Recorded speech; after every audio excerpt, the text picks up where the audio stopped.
Mr. Chicken, you don't get to come to us. You need to go back this way, please. Do you want me to move it again? Come on. You are bold. Like, I don't want to kick you, but... You nosy bugger! I think it wants the shade. It's jumping in people's cars. It doesn't care about the job.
Welcome back to the channel in definitely a different location than normal. And I have a guest. Hi! Do you want to introduce yourself? Yeah, I'm Rachel from Miss Daisy Sewing, and normally I do sort of sewing videos and create weird things, like the banner behind us. This is all Rachel. It was yes. awesome. But this is my first time doing a book review. Oh, you can also find both of us on Bookish Cooking. Yes. Let's plug Bookish Cooking. Yeah, I have absolutely linked Rachel's channel before, and I have definitely spoken about her before, and I have definitely linked Bookish Cooking, so all of that will be linked down below, so go check those out. But yeah, as you can tell, we are not at mine, we're not at Rachel's, we're actually in Sherwood Forest right now. Yes, we're in Nottingham. Oh. There is it's called the Gathering of the North, for which we travelled 6 hours south. 10 hours. 10 hours on my part. Yeah. That's not an exaggeration. So we've gone south a very long way to go to the north. Yes. And yeah, I am going to be vlogging as much of it as I can, as much of it as I remember to, as much of it as my camera battery lets me. And we thought, do you know what a really, really good way to start this off would be? If we did a little bit of homework and we actually read a book. Yeah. And we read Outlaw by Michael Morpurgo, who's better known as the author of Warhorse, and several other books that are destined to make people cry. Born to Run is a tearjerker. So we listened to that. I think we both listened to it. Yes. Yes. Before we came down, and we thought a really good way to start the video would just be to have a little chat about it. Yeah. So there will be spoilers, I will say, because we can't talk about this about not. Also, like, if you don't know the story of Robin Hood, like, what rock have you been hiding under? Yeah, so Outlaw is basically a Robin Hood retelling, and yeah.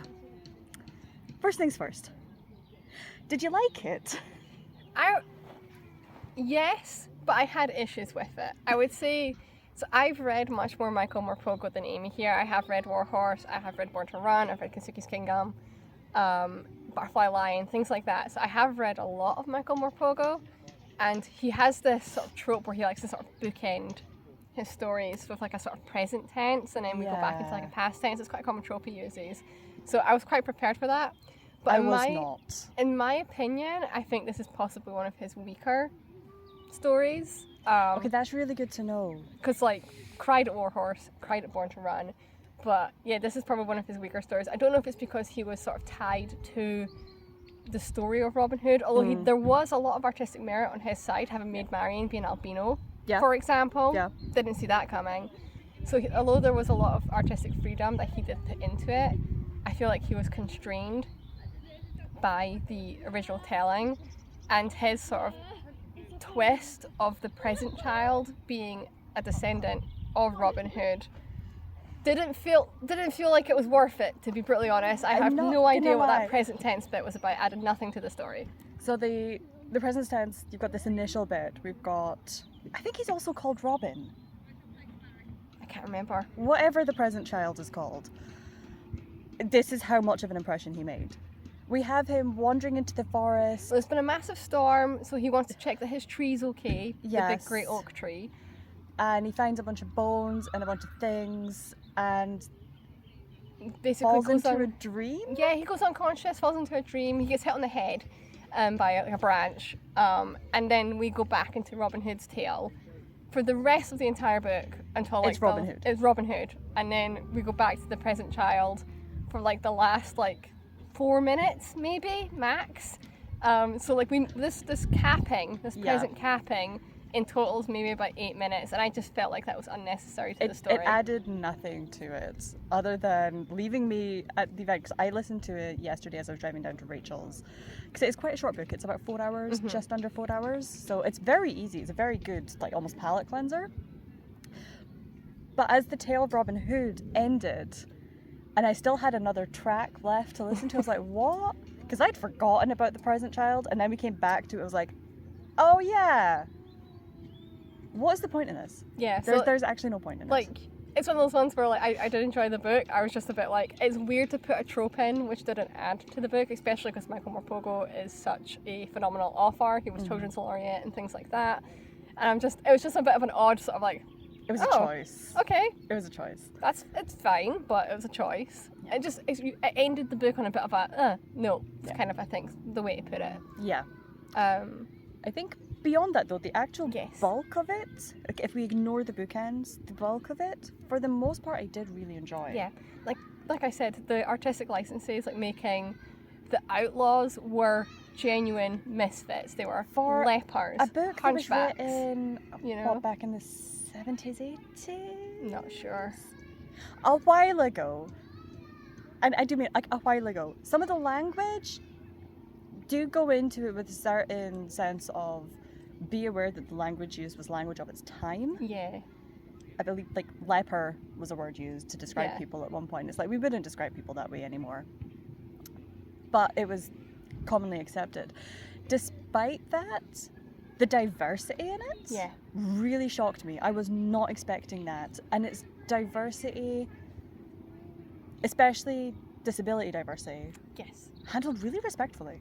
yes. Like I was not expecting, honestly I was expecting White Man Saviour, which Robin Hood kind of is. But do you know, I was really impressed. I think that's one of my biggest things I really liked about it, is Yeah, how well it handled that. The way they did the outlaws, I Yeah. thought was phenomenal. Like, this group of misfits, like, was a genuine community, Mm. and I really liked the way we met those characters, how those characters were built, and that really enjoyed that. Like I said, Maid Marian is an albino. Yeah. I can't remember the name. There's a specific word he used, which I was like, that's a weird word. And it turns I out, can't remember. I will insert it because I'll re-listen. Yeah, I'll insert yeah. it here. but I actually had a research into that, and it's like a subsect of like people from France that were persecuted. Ah. And they were typically seen as being very pale face, very, very blonde hair, attached lobes. So they were considered an other. They were different and other. Because also they do talk about the fact that Maid Marian's family is from France. So she is actually from this caste. Yeah. So it's a book that encourages me to do some research. I always like, because I was just like, what is this? This is not a derogatory word for albino, but he uses it a lot. So yeah, I did have to look into that. What else was I thinking about it? Okay, we can't not mention it anymore. We're dancing around it. But for God's good grace, In God's good grace. So there are certain phrases that certain characters use ad nauseum. yeah, I did have to pause at one point. Friar Tuck in particular. it's Overall, like a comma. he wasn't my favourite character to begin with. No, I didn't like the way he was portrayed, because he sort of Yeah. rocks up and he's sort of a bit of a wise ass, actually. Yeah, he's not likable. No, and he plays this prank on Robin, and it's not. He's not done in very good faith, No, I don't think. no. It was, For a it was man quite of God, I was a mean-spirited. bit like, that's mean. And then he Yeah. makes a joke about the fact he's fat, so he indulges in food and alcohol, which is actually his end. Like, that's what gets him in the Yeah. end. It's quite a sad ending. We'll get to the end in a bit, because I yeah. have a lot of thoughts about the end. But yeah, they constantly, like, it's in God's good grace. At one point, he used the phrase, I think it was at least 3 times in the space of 2 minutes. And it's worth knowing, I listened to it at 1.2 speed, because I found Yes, that was my recommendation. The quite slow. Yeah, the narrator who does that, he does a good job, mostly. I felt he could have done with more oomph, yeah, a bit more sort of energy, and because it's like, Which comes across, because I didn't have that problem at all, but because from the minute I hit play, it was 1.2, so I felt like the pacing, narration-wise, was really well, and it didn't sound like it was sped up. I don't listen to audiobooks sped up at all very often. I'm very much, I know I'm a subset at this point, but I'm very much a one-time speed. That's how I prefer to listen to them, which is how I listened to this one, but I was like, I would recommend speeding this one up. So even despite speeding it up 3 times in 2 minutes, we heard by God's good grace. Yeah. And any time, especially Friar Tuck, it's like he only had so many phrases he wanted Friar Tuck to use, but every time he referred to King Richard, it was always good King Richard. Yeah. It was never just King Richard. It was never just Richard. It was never just the king. It was always good King Richard. Yeah. We really had to emphasize that King Richard was good. Because we don't already have that contrast with Prince John and Guy of Gisborne. Yeah. Like And that. I will say, like, the sheriff and Guy are really nasty. Oh, like, they are. They are They're fantastic slimy. villains. They were Fantastic villains. Like, great. really good villains. Like, really cheering for Robin to get there. I was like, yeah. Yes. I think especially at one point they did capture the Sheriff of Nottingham. After he's already committed some incredible atrocities. Well, I and mean, for a children's book, we got a lot of like, atrocities that wouldn't necessarily be written into children's books Yeah, today, I don't think. Robin's part of the story starts when he's like 16 or something. Yeah. And basically him and his dad get caught hunting the king's deer. And his dad gets dragged off and his eyes get staked out. And then he's in prison waiting to be hanged. Yeah, and then Robin goes in and saves them, and that's how they end up meeting the Yeah. outlaws. So like that's tonally how this book starts. Like it's pretty grim. Yeah, and then we have, it doesn't get into like super graphic detail because obviously it is still a children's book, but we do have descriptions of, I think it was Much's dad Yeah, getting burned alive in the windmill. Yeah. It's like, oh, this is Grim. It is a dark retelling. Like that is actually what it does say. Is that it is a dark he doesn't pull his retelling. punches, he just goes for it. Yeah. Which I think really actually added to it overall. But because we've had all of that, the outlaws have managed to capture the Sheriff of Nottingham, who has basically tried to set a trap for Robin and failed. And Robin's taking counsel from all sides, and I do like that he does take counsel from all sides, then often takes himself off and has his own thoughts. I really like that about it.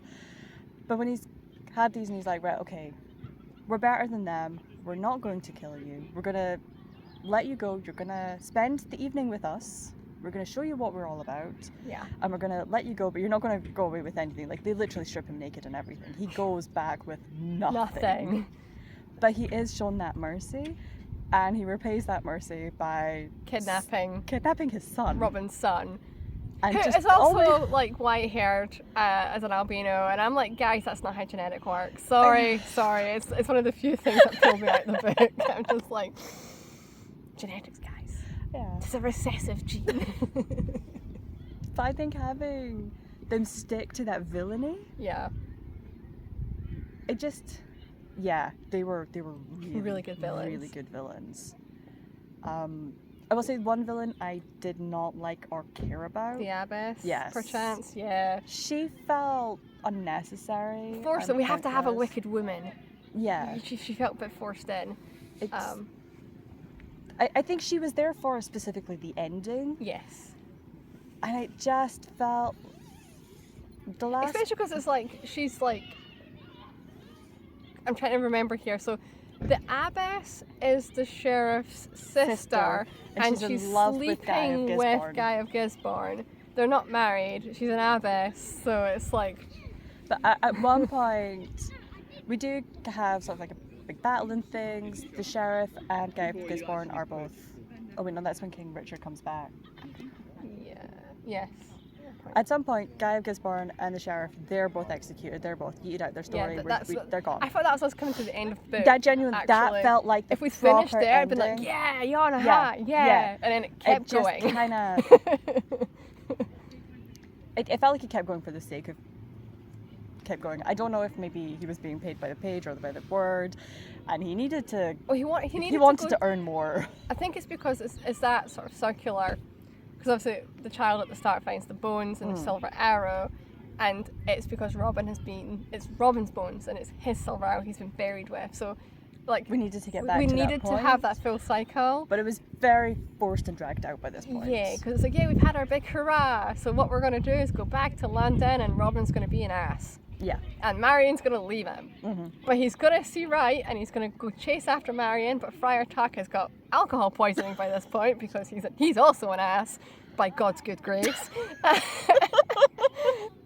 then they have to go to the monastery to, like, save Tuck. Yeah. And then the abbess monastery's poisons like, them oh, all. we know an abbess. We'll go get her. And she like peeks in through the door, so they don't know that she's seen them, and feeds them soup made with belladonna, nightshade. And then they'll die. And yeah, that's it. And then Much goes back to Marion and it's like, oh, you didn't mean it. And then that's we go back to present child. Yeah. And like, it's just such a weird, like, had they finished the book at the point where they'd rescued King Richard and they had killed the sheriff and Guy, that I think that would have been a brilliant book, and I would have really liked it. Do you know what? And it almost overstayed its welcome. It's kind of how I felt. I think I would have had it. They've gone over, they've rescued King Richard, they've all come back. We've come back to Sherwood Forest to essentially liberate Sherwood Forest. Have a battle there, have the sheriff and Guy of Gisborne killed, and then have Robin also die on that battlefield.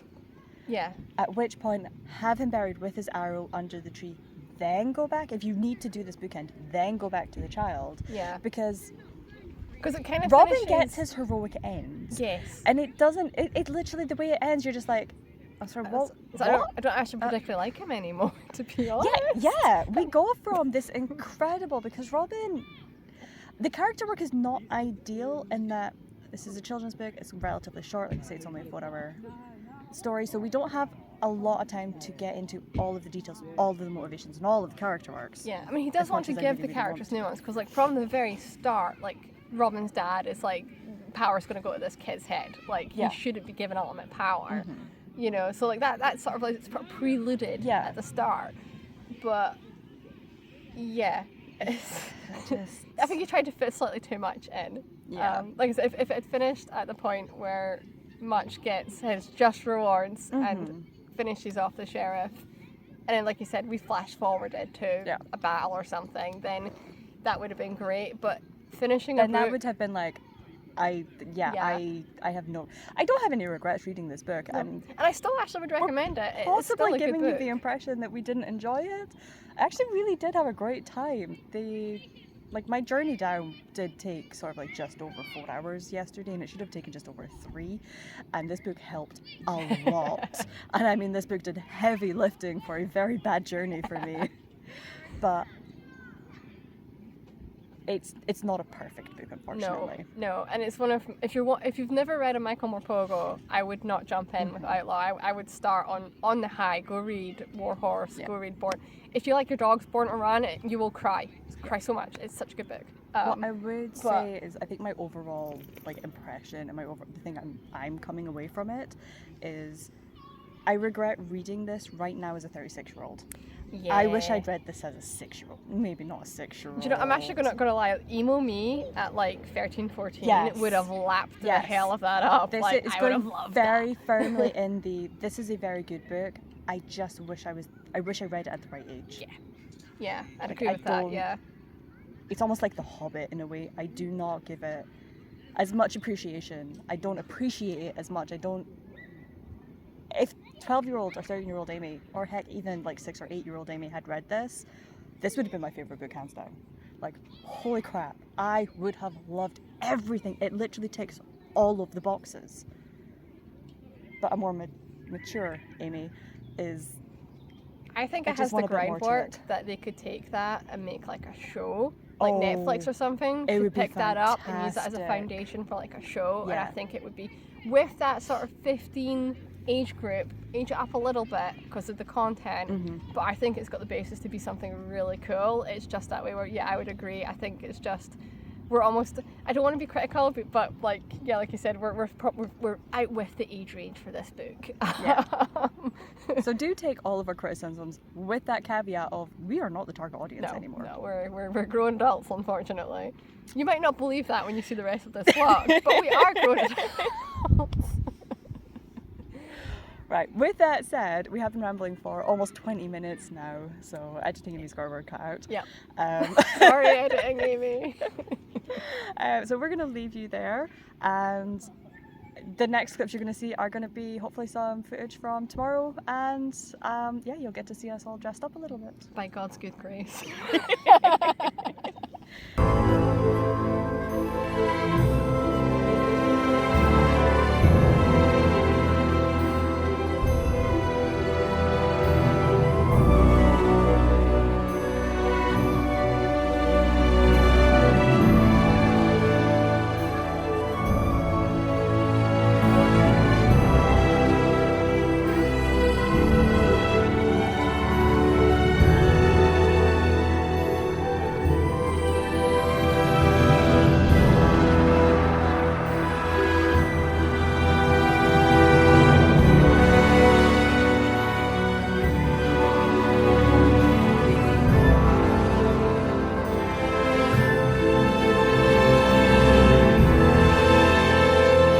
One, two, three. In the valley!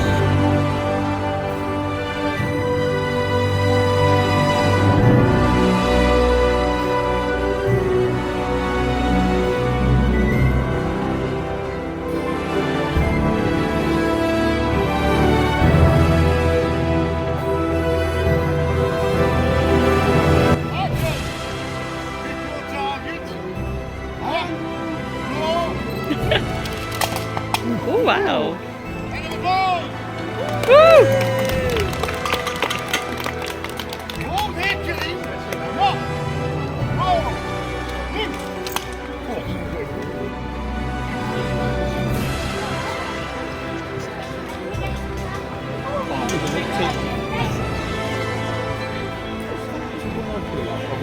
How long do you have to leave it alone before you can dismantle it and take it away?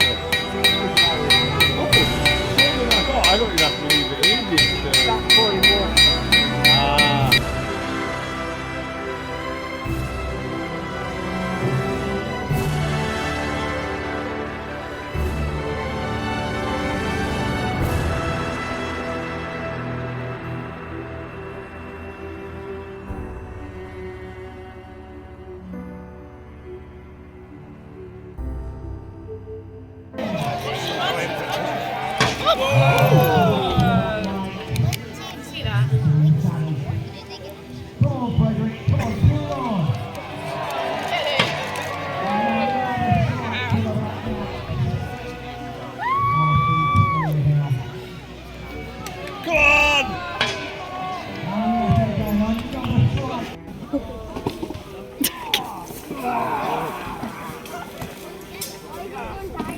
No rules.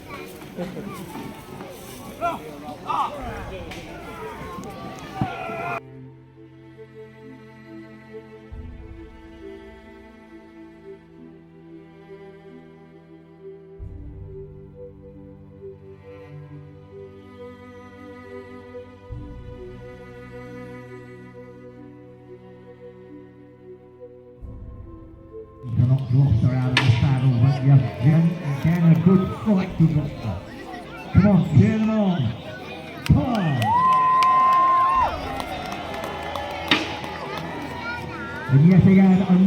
the strike to Malcolm O'Rourke, who takes the victory 3 strikes to none.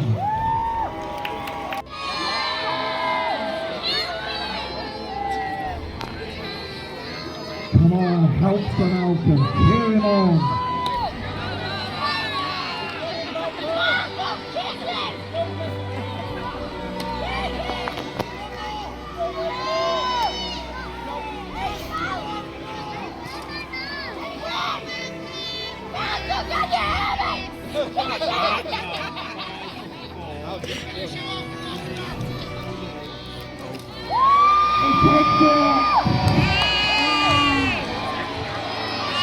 Come on, Malcolm!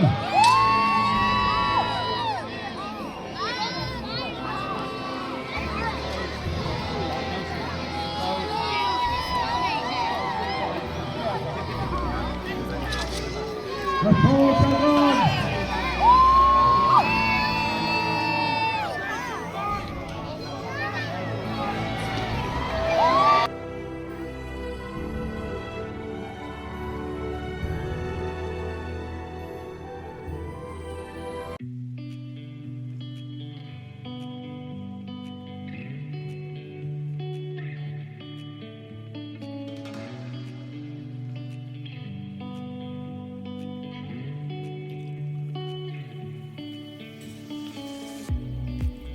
It's brutal today.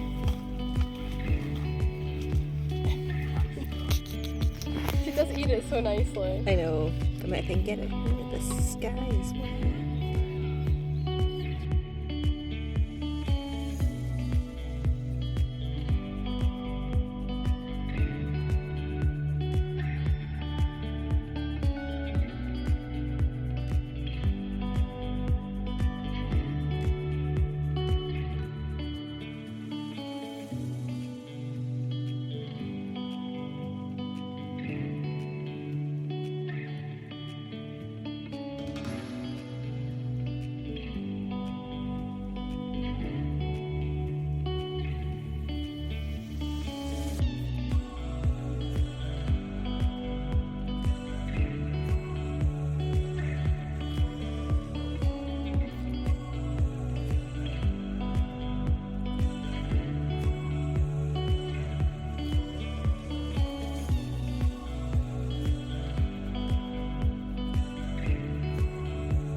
Okay, as you can tell, I am home. I've actually been home for a while. It's been quite a few weeks since our wonderful Robin Hood weekend. And yeah, it's not that I forgot to film this little wrap up. I'd kind of been low-key putting it off.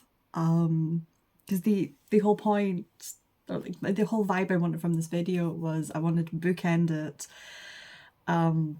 Similar to how Outlaw and Michael Morpurgo bookend his story with in this case it was like the modern day setting. I wanted to bookend this video and I was going to bookend it with book reviews. I'm still going to bookend it with book reviews. Obviously there's just me. Rachel did not join me for this particular book. But here's the thing, guys. I DNF'd it. I did not want to end such a wonderful weekend on a DNF. But yeah, I can't remember at this point if I actually showed the book during the B-roll. But just in case, whilst we were actually down in camping, we finished Outlaw before we got there. We filmed our book review literally on our very first night there, and we spent 3 nights camping. And whilst we were there, I was reading Brightfall by Jamie Lee Moyer. Sorry, Jamie. I don't know how to pronounce that author's first name. We're off to an excellent start here. Yeah, I started reading this on our first evening there, read some in the morning before we went to the festival, read some on the second day, read a very good chunk on the second day. in theory, you've already seen from the B-roll that we didn't get up to a huge amount on day 2. It was far too hot. All 3 of us are Scottish, 2 of us are ginger, and basically once it reaches sort of like 26, 27 degrees, we kind of stop functioning. On the Sunday it hit 30. We couldn't cope. We made a very active choice not to go back to the festival because it's like in our costumes in particular, we were never going to cope. Also, it was way too hot for the dog. We were all very stressed trying to keep the dog cool. So we had a very easy day. So I got quite a bit of reading done. And then we had the drive home, and the plan was to finish the book in the car on the way home. And I ended up, a 5-hour journey, I ended up reading fanfiction on my phone the entirety of it because I just didn't want to pick it up. But what is it about? Continuing with the Robin Hood theme, this is Robin Hood. It's not a retelling, this is more like a Robin Hood sequel, where post the main events of the legend, Robin and Marian have gotten married. They have had 2 children together, twins, a boy and a girl, and then gotten divorced. Robin disappeared for a little while, came back, really wasn't quite himself. It was like, no, Marian, I'm divorcing you. And I'm gonna go live in the convent and basically live the life of a zealot. Marian, in this world, witchcraft, the fae, dragons, they all exist in this particular Robin Hood setting, I guess. Marian is actively practicing witchcraft. She has been for the entire time Robin has known her. So it's a bit perplexing as to why all of a sudden he's like, no, you're a heretic, you're a charlatan, you know, God will never forgive you for this. You must repent your sins, give up your wicked ways. He is convinced she is damning her soul and the souls of her children and everyone around her. Basically, Marian is scum of the earth as far as Robin is concerned now. And here lies my main problem with this book. I really do not like what the author has done with Robin's characterization. At first, you're going, okay, this is a bit weird, like, what happened to him? What is going on? And there's got to be an explanation. Although I do remember saying to Matt and Rachel very, very early on, we were talking like this much into it, I was like, I bet it's like, oh, I really hope it's not like stupid boy reasons. I'm like, but maybe we'll hold out. Maybe there are actual reasons because we know the fae are involved. The backdrop of this story, the main plot, is basically like someone is going around killing the merry men. And Friar Tuck has gone, Marian, I think you're pretty much the only one. Honestly, you're the only one with the head screwed on enough to actually be able to figure this out. So could you kind of go and investigate this? Great, thanks, bye. Oh, by the way, Robin's coming with you because, you know, we've got to have those interactions somehow. The plot moved for plot reasons. Half the time when we moved on to a new location, I was just like, I kind of can't quite figure out why we're specifically going. We're heading in this particular direction, but I can't quite figure out why. I think there was a lot of really good ideas, good theming, not great execution. And yeah, my biggest problem, like I said, was the characterization of Robin. Like I said, I was really clinging on to the hope that maybe he's acting the way he is because of some outside influence. Like there's got to be, why are we making Robin Hood a dick? And I'm sorry to swear at the end of this video, but he was a dick. He was awful. Oh my gosh, every time he was on page, and it was starting to become way too frequent, I was just like, I want to throw this book away. I want to throw it not across the room, but maybe across my tent or across the field, or, you know, go throw it at the kids who keep throwing their ball into our pitch. They just, yeah, he was horrible. He was not likable in the slightest. When I describe him as a zealot, at one point the characters describe him as a zealot.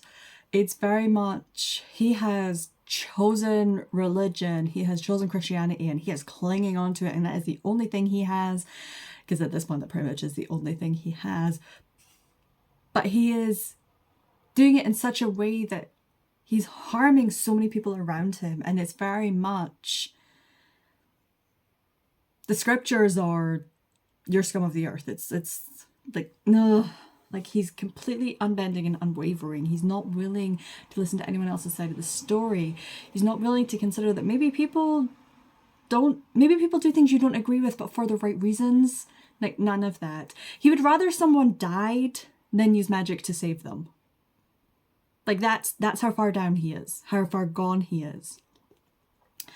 And once we got to about, I think it must have been about there-ish, so maybe like a third of the way through it, we start to learn a bit more about what happened to him. And then unfortunately we start getting these hints that no, that maybe there wasn't outside influence. I genuinely think this is just his reaction to his own shame. And yeah, we got to the point where it's like he's trying to shame Marion. He's just being utterly horrible. At one point he had a dream. He dreamt that she went off with the Fae and had like a midnight tryst. And was so incredibly awful to her and damning and shaming the next morning.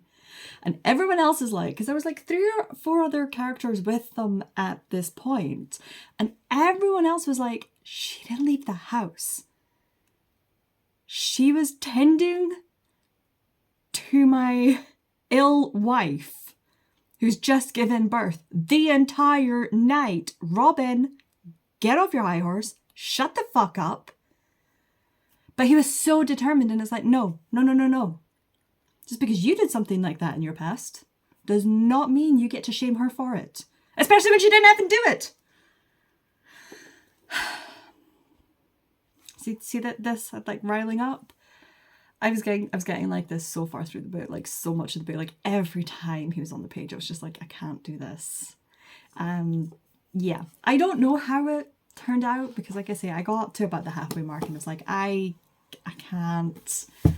I didn't read any of it in the car on the way home, and then for about 2-3 weeks afterwards, I was like, it sat beside me downstairs on the sofa every night, and I was like, I'll get around to this. I'll pick it up. It's fine. I'll get around to this. I didn't. I picked something else up, or I just didn't read that night. Yeah, this like my May slump.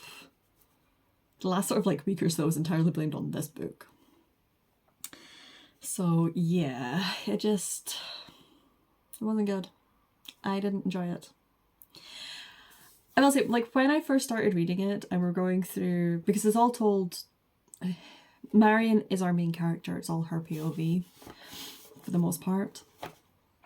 And what the things we're going through, I think most of it is just the writing style and things. But I'd literally be like narrating, not quite like line for line, but I'd be like, oh, she just visited a dragon.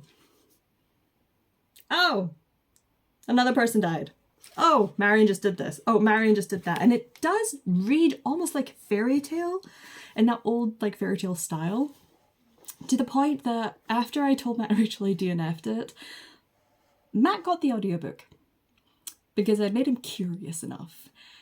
I can say he finished it and he did enjoy it. And having gone through the reviews, they seem pretty split, where I think about half of us could not get over the characterization of Robin and just the general faults of the book.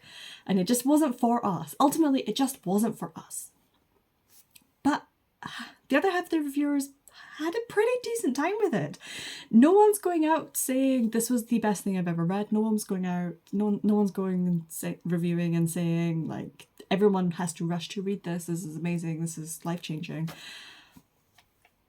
But generally had a pretty good time. So yeah, I'll leave it up to you if you think this is something that you would enjoy. It's not something I'm going to be recommending to anybody. I generally don't recommend any DNFs unless I've DNF'd them for like very specific, like, this is a good book and I can understand why people would enjoy it, but not me. This, I don't think is a good book. I don't understand why people enjoy it, if I'm perfectly honest. And yeah, it's definitely not for me. But with all of that, that's us at the end of the video.